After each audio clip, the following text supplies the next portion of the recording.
ম্যাচটা কিন্তু জিততেই হতো, তবে কিন্তু সিএফএল চ্যাম্পিয়ন, সেখানে 2 স্কোর লাইন একসময় কিন্তু 1-1 হয়ে গেছিল। তো কি বলবেন আজকের ম্যাচ নিয়ে? দেখো, আমার মনে হয় ইস্টবেঙ্গল যোগ্য দল হিসেবেই চ্যাম্পিয়ন হয়েছে, কিন্তু এই জয়টাকে কলঙ্কিত করে দিল রেফারি। একটা জেনুইন পেনাল্টি, এইসব পেনাল্টি না দিলে এদেরও যোগ্যতা নেই কোনো এই লেভেলের ম্যাচ খেলানো।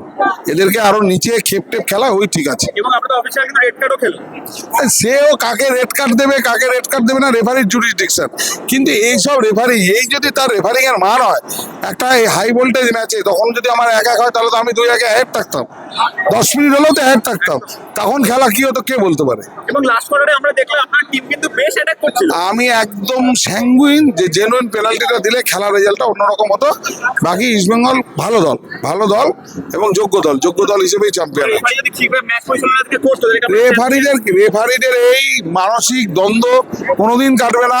ওরা ইস্টবেঙ্গল মোহনবাগান যে কোনো মাঠে এলে ওরা চেষ্টা করে ওই টিমটাকে বের করার, এটাই ওদের একদম সারা জীবনের ধর্ম।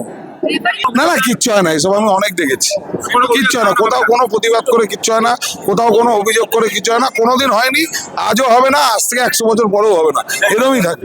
এটাই কলকাতা ফুটবল।